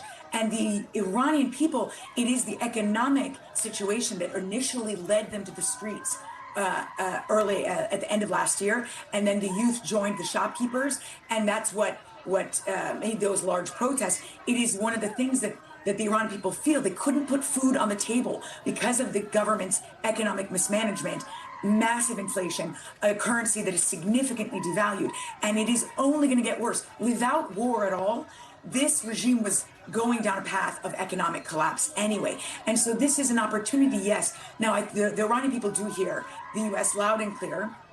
It is what really ultimately, by the way, leads to the collapse of most authoritarian leaders is not just the economic collapse, it's that leads to the military not getting paid and the military defecting. And a lot of the messaging you're seeing from the administration, you can see, is also directed to the IRGC, telling them to surrender and lay down their arms so that they face immunity. We're hearing of low-level defections, but not on a scale large enough yet for something to really crumble the regime yet, but it's headed there. We want to bring in Caroline Rose now, who's an expert on Iran's role in the region. You've written a lot about Iran's, quote, good neighbor policy, which it has adopted over the last few years.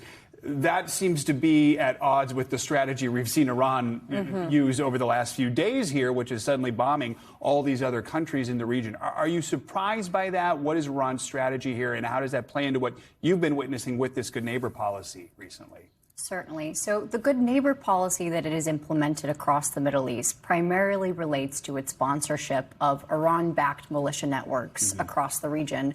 These are militias that are operating in Iraq, in Syria, in Lebanon, though a lot of these militia networks have been weakened by the Israeli campaign that it conducted after the aftermath of October 7th.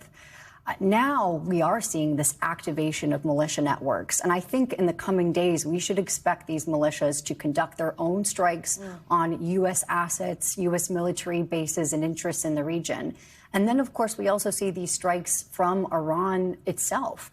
Strikes on oil refineries, strikes on hotels, strikes on military bases across the region. And this is not just U.S. interests. These are U.S. partners that are in the region. And I think that this is it's a pressure tactic. It's a campaign to try and mount pressure on the United States, on Israel, trying to essentially make this squeeze in the region to compel them to try and lobby Washington to stop these strikes. It was interesting, though, to hear our colleague Keir Simmons, and you've been sitting with us very patiently, so thank you for that. And I know you heard that reporting essentially say that it seems like this is backfiring in some ways. Do you agree with that? I think yes and no. I think that many of these neighbors are now very frustrated, and I think in some cases they are moved to support this pressure tactic against Iran. However, the way that they're conducting this, I think that it has already caused many grievances in the region, especially given the fact that so many civilians have been impacted. With war and conflict, especially when it comes to Iran, you see things get hot very quickly.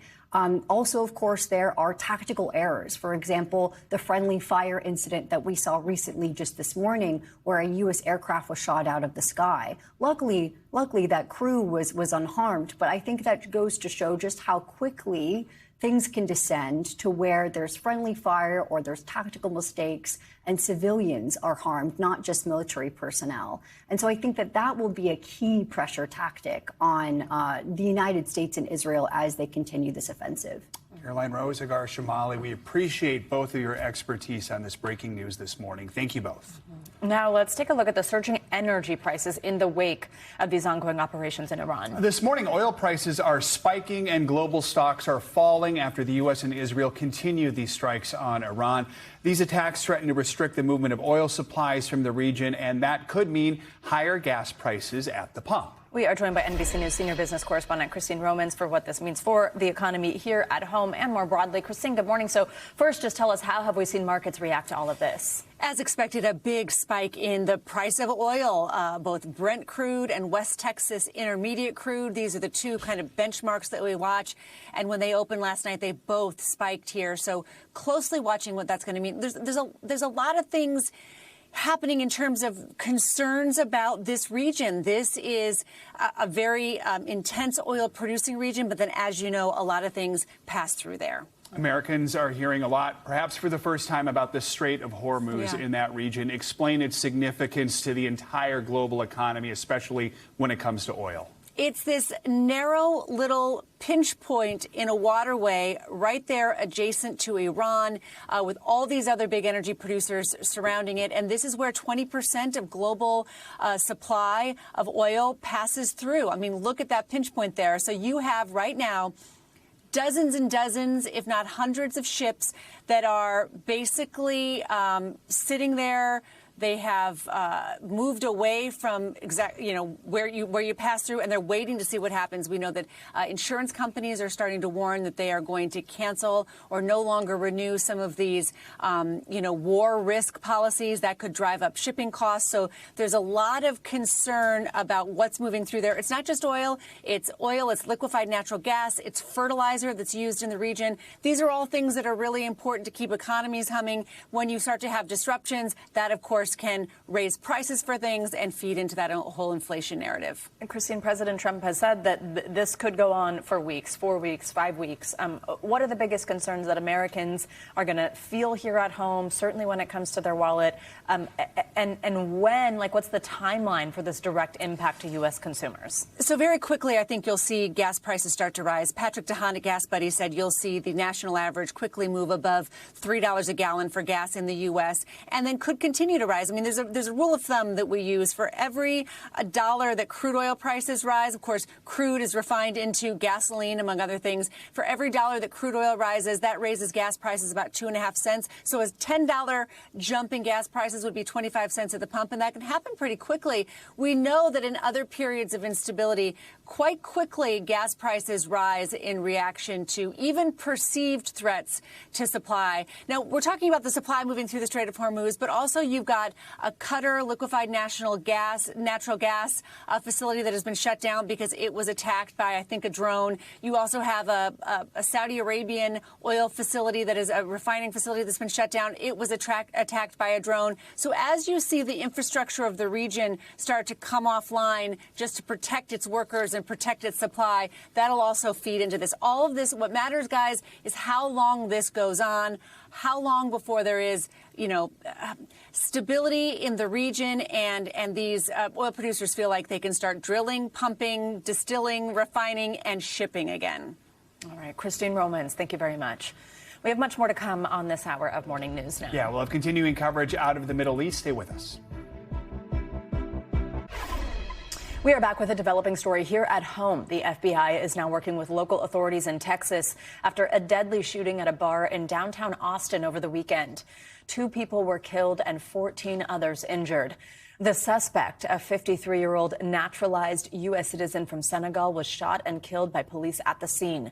Federal investigators are now looking into whether this may have been an act of terrorism. NBC News correspondent Priscilla Thompson joins us from Austin with the latest. Priscilla, good morning.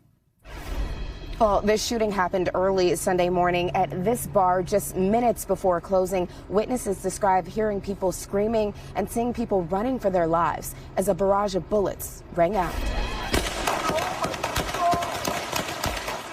This morning, the FBI is on the scene investigating a deadly mass shooting in a popular Austin nightlife area. What is going on? I've just been flagged down. Somebody advising there's an active shooter. 2 people were killed and 14 others injured when a gunman opened fire on Buford's Beer Garden early Sunday morning. 4 sources familiar with the investigation now identifying the suspect as a 53-year-old naturalized U.S. citizen from Senegal with possible mental health issues. Close it. Close it. Close it. Hey, close the door. I heard people screaming, people running from this side over here. The alleged shooter seen wearing a Property of Allah sweatshirt, according to multiple sources, and a shirt with an Iranian flag emblem underneath. Authorities are now trying to determine if this was an act of terrorism. It's still way too early in the process to determine an exact motivation, but there were indicators that on the subject and in his vehicle that indicate potential nexus to terrorism. Police say they arrived in under a minute. It was really scary because the shooter was walking towards me. Nathan Como had just left the bar and watched as police rushed in, killing the gunman. How did you feel? I just felt shock. When I look back on it, I'm like, oh my God, like if I walked out of that bar 5 minutes later, I would have been on the patio instead of those other victims. And witnesses tell us that this was a popular bar among college students. We now know the name of one of the victims, his brother, identifying him as 19-year-old Ryder Harrington. The brother writing on Facebook, quote, watching the man he had become and seeing all the lives he touched leaves me certain that this world was robbed of a great future. Back to you. All right, Priscilla Thompson, thank you. Turning now to the latest in the search for Nancy Guthrie. Sunday marked 1 month since the mother of Today co-anchor Savannah Guthrie was taken from her home in Arizona. Investigators are continuing to pursue multiple leads, including neighborhood surveillance video and DNA evidence that was collected at the home. A vigil was held last night to mark 1 month. NBC News correspondent Liz Kreutz has been following this story from the start and joins us now from Tucson. Liz, good morning.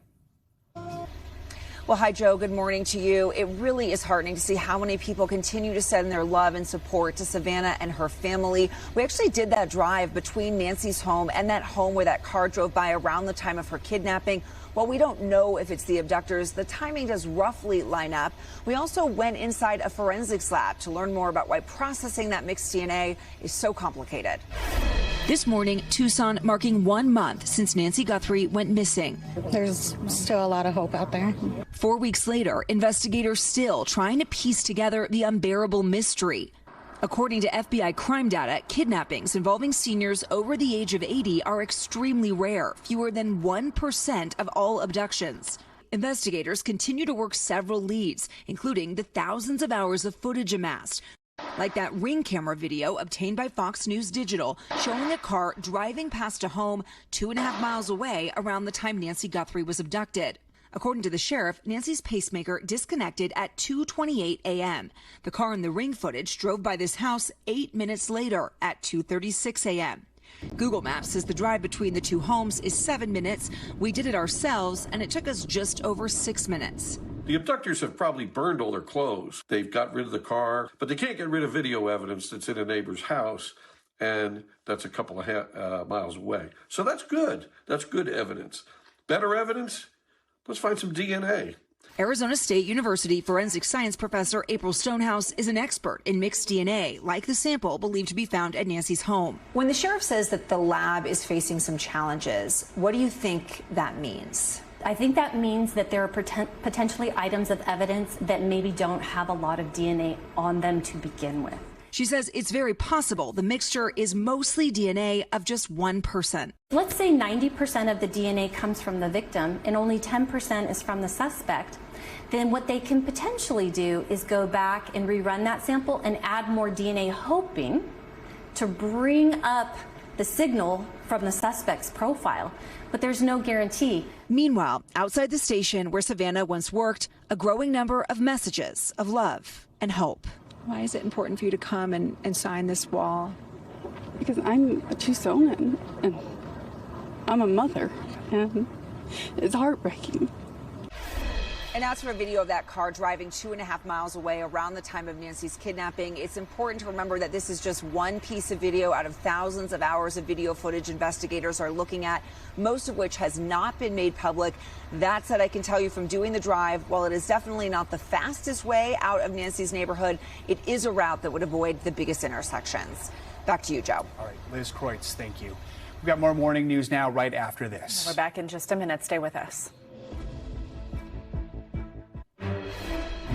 Back now with more breaking news from the escalating war in the Middle East. Israel's army says it has begun striking targets linked to Iranian-backed militant group Hezbollah in Lebanon. This comes as earlier today, Israel began retaliating against Hezbollah's strikes on Israel. NBC News correspondent Danielle Hamamdjian joins us now from Beirut in Lebanon with more. Danielle, good morning. What more are you seeing, and just what are we learning from the IDF about these latest strikes on what it is calling Hezbollah's terror targets?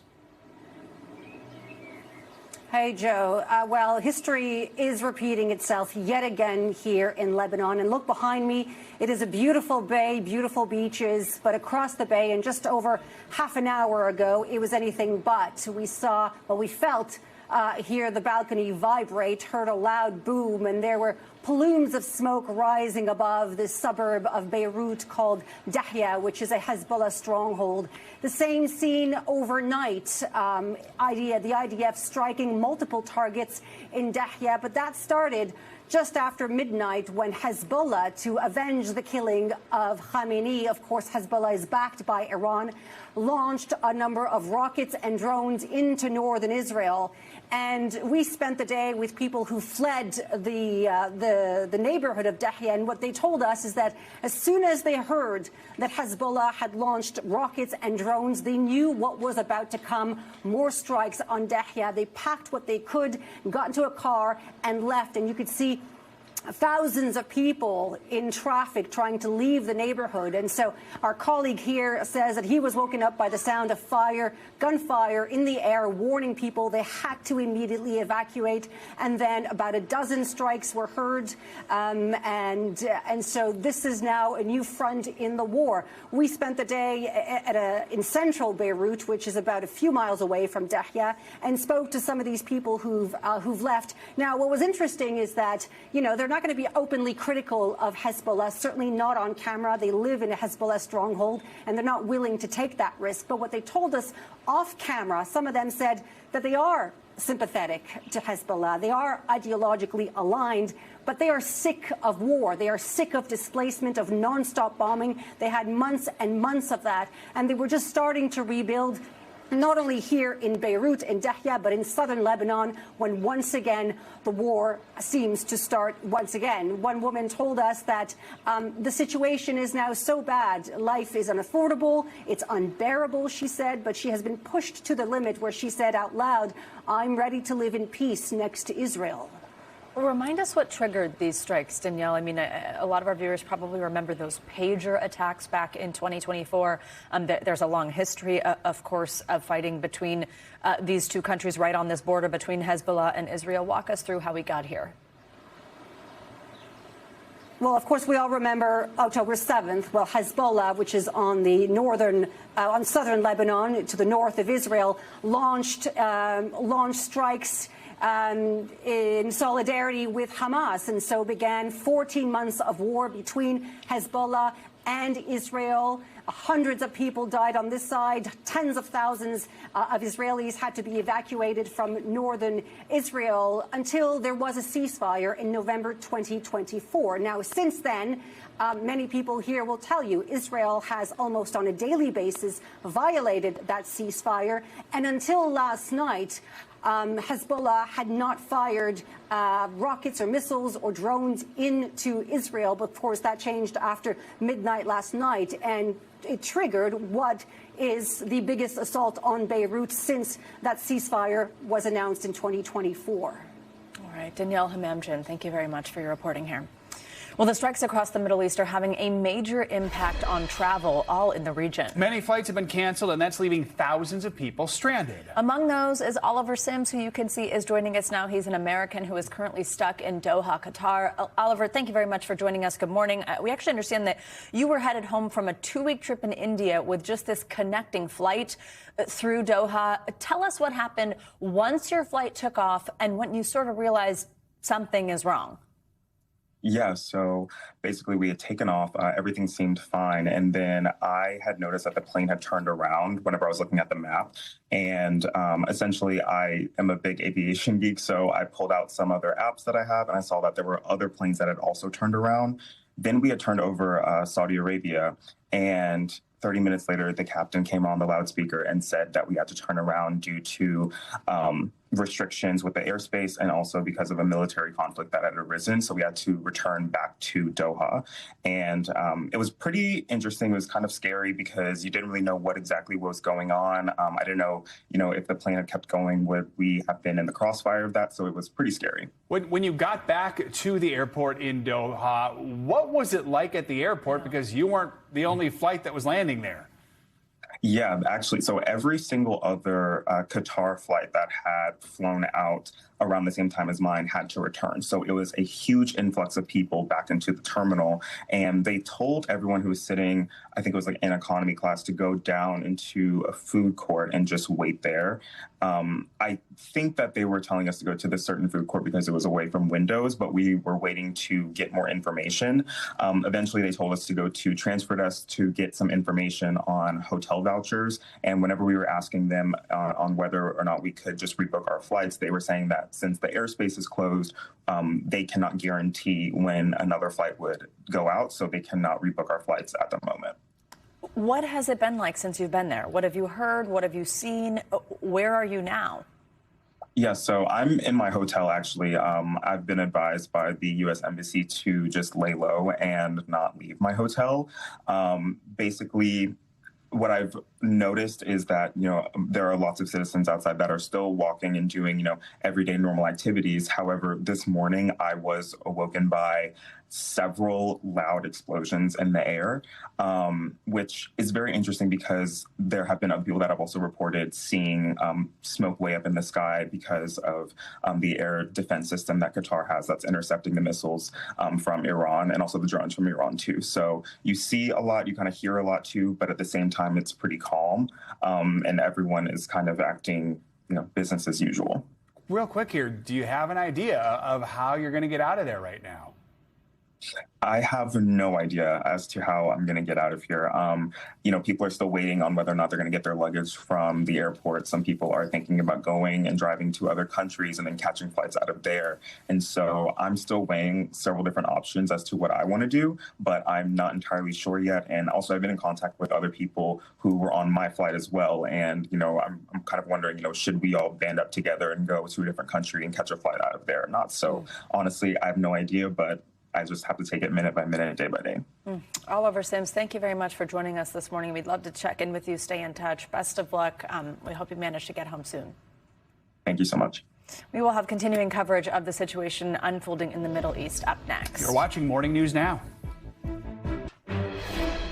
We're back with the escalating conflict in the Middle East and a closer look at how Iran could use terror groups to help it retaliate against countries around the world. We've already seen the Iranian-backed group Hezbollah launch a volley of missiles into Israel from its base in southern Lebanon, as we've been discussing. And over the weekend, groups in Pakistan that support Iran's regime launched a series of deadly protests near the U.S. Embassy. And now let's bring in Matthew Levitt. He is the director of the Reinhardt Program on Counterterrorism at the Washington Institute for Near East Policy and a Frommer Wexler Senior Fellow. Thank you so much for joining us this morning. Obviously, one of the many concerns over a war with Iran is an increase in terror-related incidents in other places around the globe. How real of a possibility is that right now? Thanks for having me. It's a very real possibility. The more the Iranian regime feels that it faces an existential threat, the more it is likely to lash out in any way possible. Even during the 12-day war back in June, FBI and DHS reported that they ratcheted up efforts. They've done so now again. The Iranians have a track record of carrying out plots abroad using agents of their own, using terrorist proxies like members of Lebanese Hezbollah, using criminal proxies, several of whom have recently gone on trial in the United States for murder-for-hire style plots.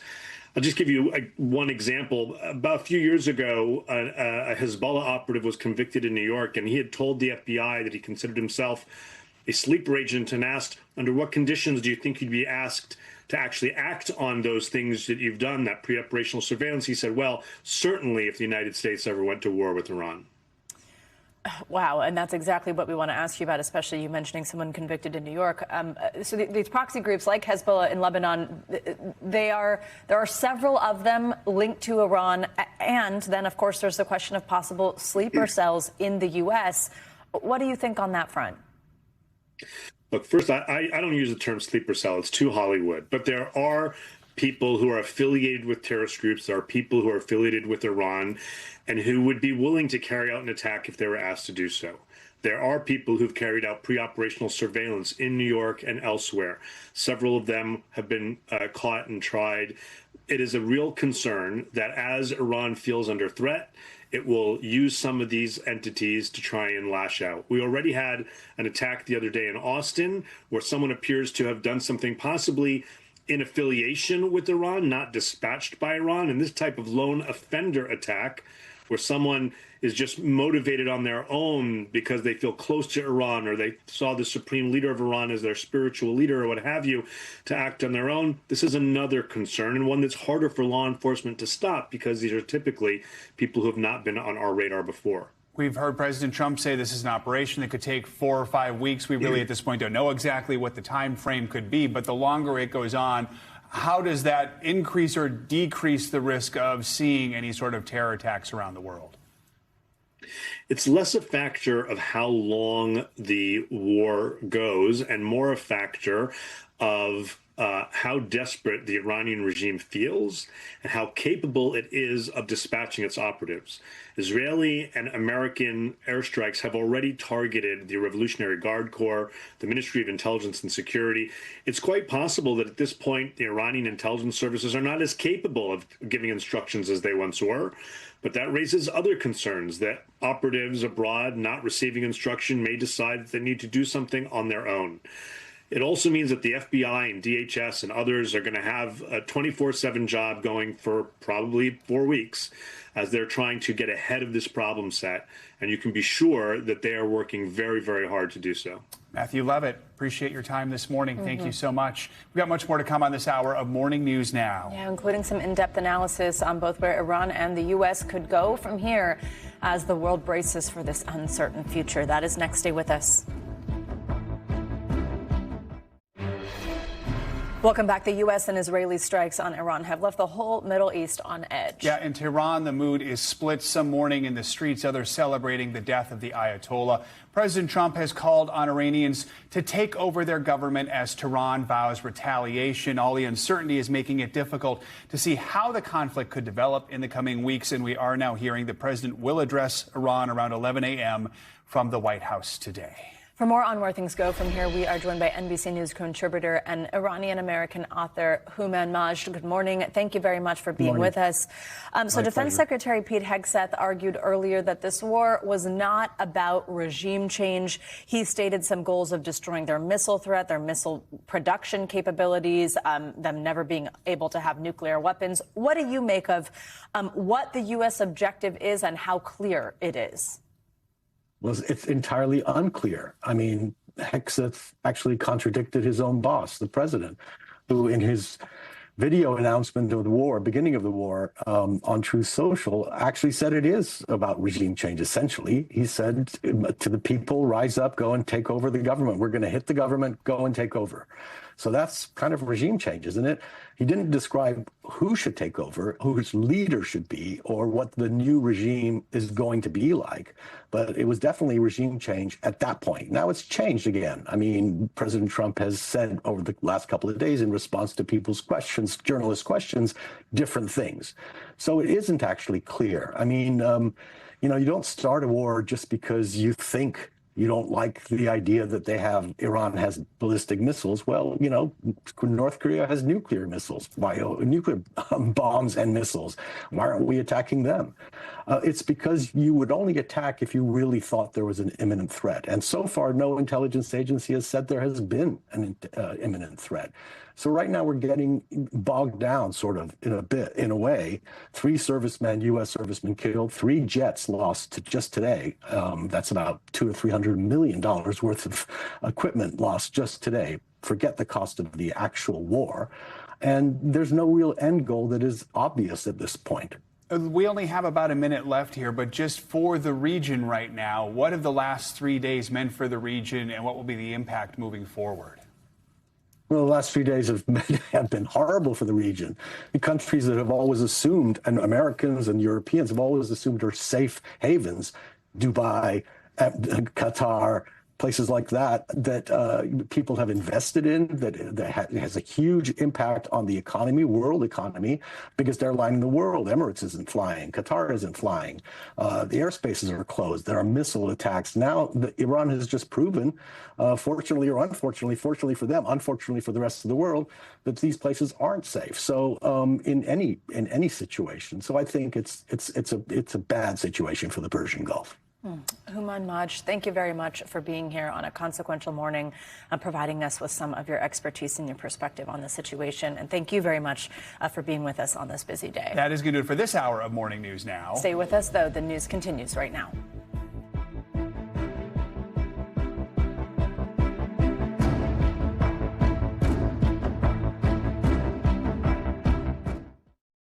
We thank you for watching, and remember, stay updated on breaking news and top stories on the NBC News app or watch live on our YouTube channel.